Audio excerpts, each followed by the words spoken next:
Hey everyone, welcome back to bageltcg. Today we're going to be doing an updated FAI deck tech, looking at the 3 top 8 deck techs of FAI from the Calling Utrecht. But before we get into that, I want to give a shout out to our sponsor, Whipped Wizard.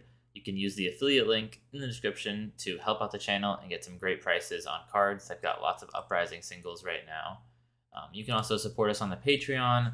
That's where I put stuff like sideboard guides, additional videos talking about like tips and tricks for the deck, and a lot more. But let's hop into the list here. So first we're actually going to look at the 3 top 8 deck lists from the Calling Utrecht. So we have a first place, a second place, and then a top 8. This one, was in the quarterfinals but didn't get further than that. There's actually some pretty big differences between the 3 deck lists here, right? So you can see there's already some differences you can see just in terms of the weapon hero breakout. Looking at the first place deck list, you can see there's a few things that we can note that a lot of these have in common, right? They all have 3 Artivore.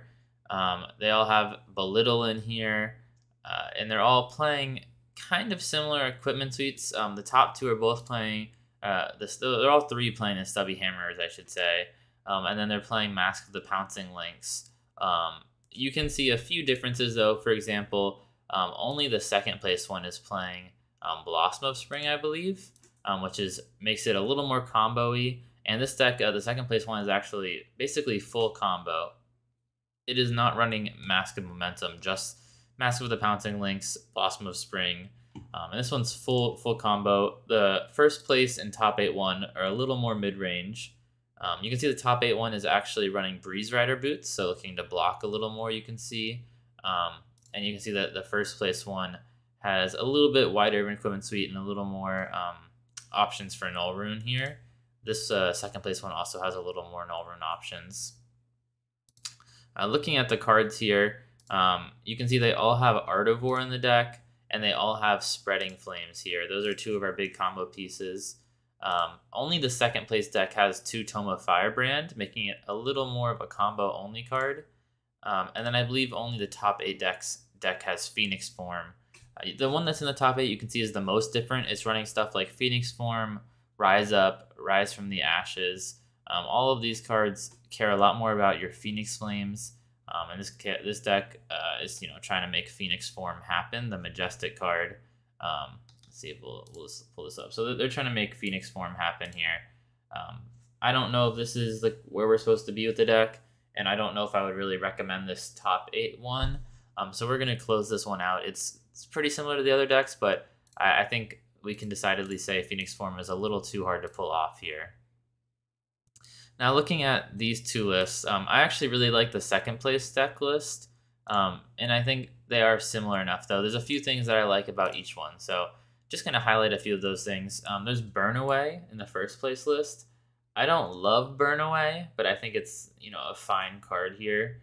I mean, I just don't like getting rid of my Phoenix Flames, but I think that's why we only have 2. I do really like Double Strike though. This card is in this list, not in the other list here, in the second place list, and I think this card's really great, and it's really awesome when you're going with Stubby Hammerers.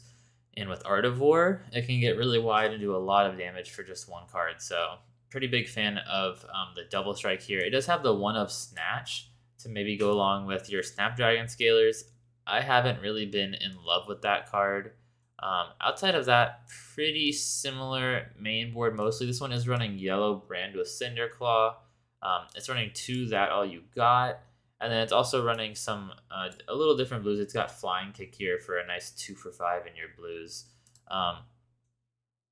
If we look at the second place list here, it's got Fyendal's Fighting Spirit in the yellows, and it's also running Yellow Belittle here. I think Yellow Belittle is nice, and if we're seeing a lot of ice decks, we'll put in Yellow Belittle, but for now, I don't know exactly how necessary Yellow Belittle is. I think the more ice decks you see, the more Belittles you want. To get you some extra resources on your turn. Fyendal's Fighting Spirit I think is nice, but I'd rather have Command and Conquer or Erase Face, I think. So I'm not sure if I'd rather have that. And then this one's playing 3 Salt the Wound.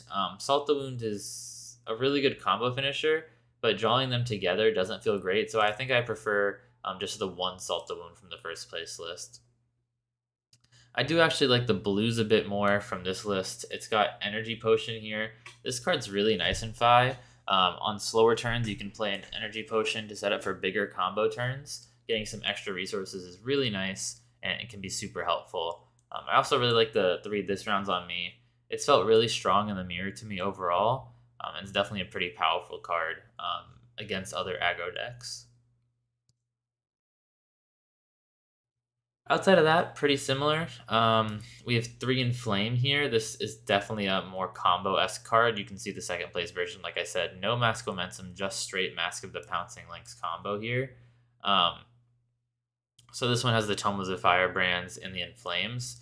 Meanwhile, the first place list, I guess the main difference is this one maybe has like the Burnaways. It's a bit slower there. It's, just trying to do a little more mid-range game plan. But let's hop into kind of my list. My list is taking some stuff from the first and second place list, not as much from the top 8 list. That list is a lot different than the first and second place list.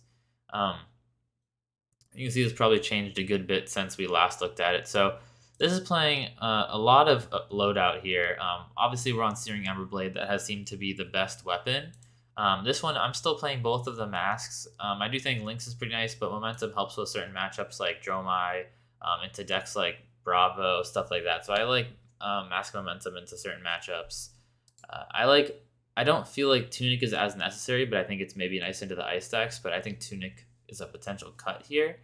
But I really like Flamescale Furnace into decks that deal a lot of damage, decks that are trying to go really tall or do crush effects like Bravo, or on hits like Galaxxi. It's even nice into Prism, who has Herald of Erudition, and then Blossom of Spring, really cool card. It's nice that this card's actually seeing play. It just lets us combo off really well. We can play our pop this and play Artivore without using any cards from hand. And then I'm still playing both masks here. I've ended up really liking Snapdragon Scalers. It can save us from some awkward hands. I remember drawing a hand that had like 2 Blaze Headlongs here. That doesn't get Go Again unless you play the other, and then it had 1 Lava Vein Loyalty, and none of those gain Go Again without, one of them being played first, and Tide Flippers here would not have made that work, right? It couldn't have affected it, but because I had Snapdragon Scalers, I was able to play Blaze Headlong, Snappies it, and then end up dealing, with my blue, I think I ended up dealing upwards of like 14, 15 damage that turn, just because Snapdragon Scalers saved me. So I do feel like they deserve a spot in the deck, and I really like them. I do wish I could run maybe 2 extra Arcane Barrier here, but I don't know if we really have the slots for it. So we're just running Arcane Barrier 1 in the Tide Flippers. And then Shuko's for other matchups where we need some extra block. Some slower matchups. Usually Shuko and Mask Momentum go together, and then Pouncing Lynx and Stubby Hammers go together. So a little bit of core there. And then Furnace also often goes with Momentum and Shuko for just a massive fridge. And that's kind of the 2 game plans. Looking at the actual deck here, you can see that mine's taking maybe a little more inspiration from the second place list here. But, I do have some differences. So I'm playing the 2 Tome of the Fire brands here. And I'm playing 2 Inflames, so not 3 Inflames. But I'm also running like the double strikes here. Those have felt really strong. And I'm running this round's on me and Energy Potions, because I've liked both of those as well. So this deck's felt pretty solid. I'm running also 2 Rando Cinderclaw yellow. This card, it's nice, and we just need a little extra of those 0 Go Again cards. So 2 yellow Rando Cinderclaw has been nice. In the sideboard here, we have the 3 Energy Potions I had to make some cuts to find some space, so I did cut 2. I originally had 3 Erase Face and 3 Command and Conquer, but I cut 2 Erase Face down to 1 here. Mostly for Prism matchup, but the Command and Conquerors are really helpful into Lexi, so they're good into Lexi and actually into Bravo, so kind of nice into both of those. And then our last sideboard card I actually have been playing is Sink Below here. I don't know if this was in either of the lists. I don't think it was. I think it might have actually been in the top 8 list, though. I'm not 100% sure. But Bravo is picking up a little here. He's really good matchup into FAI, like pretty powerful matchup for him, and that's kind of the reason to play Bravo right now, is how good he is into FAI. And FAI, I think, really needs to play his blocking equipment like Furnace, Arsenal, Sink Below, and then when Bravo spends a bunch of resources to play like Spinal Crush dominated, you can use Sink Below from Arsenal and then your Flame Scale Furnace here, and then try to stop them with just one card in equipment and get your full 4-card hand to kind of swing the tempo back in your favor. So I think that's the main way to play the Bravo matchup, and I do feel like the Sink Blows are kind of necessary with all these powerful disruptive on-hit decks that are emerging to beat up on the FAIs. Outside of that, though, the rest is pretty standard. I mean, we've got Red Belittle, Blaze Headlong, basically Rainbow Brand with Cinderclaw, Double Strike, Flame Call Awakening, Inflame, Lava Burst, Mounting Anger, Phoenix Flame, Spreading Flames, and then all the head jab effects, basically. I think I said this before, but I did cut down to 1 Salt the Wound. You could probably run 2, but 3 meant I draw them just a little too much and too often together. 4, I do actually have a budget deck of this as well that I'm going to look at in a second. But before then, I want to make sure we always look at the price of decks. It's always good to know, how much the game is costing right now, how much it's going to cost you. I think it's not letting me put the hero in. Yeah, when I looked, it doesn't want that. So I'm not going to optimize it. So this is going to be a little more than it is, but pretty expensive right now at $1,100. Let's look at anything that is saying it's more than it's supposed to be. I always double check. Sometimes it'll charge like a bunch for a card that's not really, like Blossom of Spring here. I think you can get a Blossom of Spring cheaper than $25. I think it's only a few dollars for that card. But yeah, I mean, it's running some of these really core cards like Artivore and Command and Conquer that are both really expensive generics there. This Rounds on Me looks like it went up in price a little. And a lot of these cards are going to have going up because the deck is so popular right now. But yeah, about $1,000 for this deck. Probably a little less after optimizing it, but pretty expensive deck. So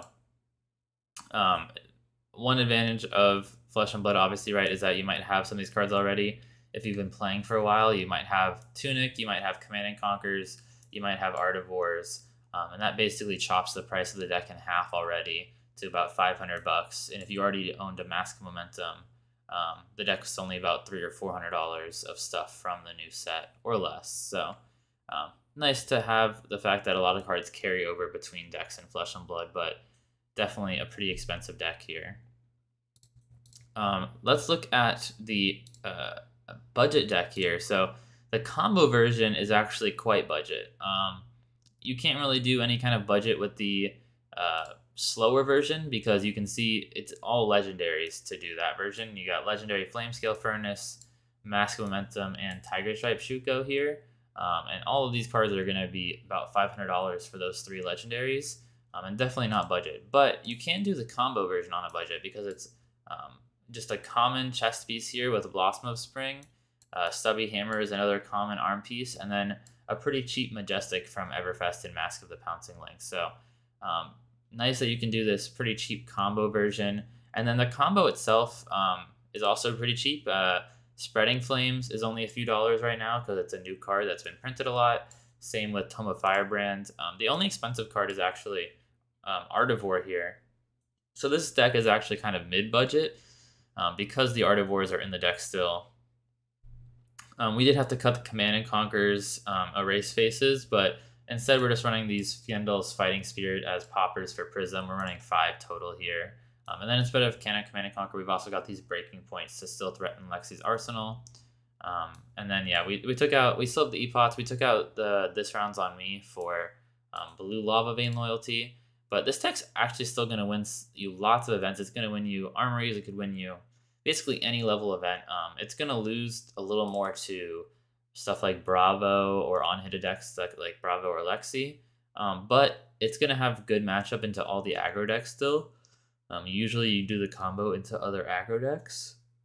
And so like it's you could just never hit like some of the Bravos or Lexis or only hit 1 or 2 and still perform really well with this deck. So looking right here at the cost of this deck, I'm going to take out the FAI again since it doesn't like the FAI.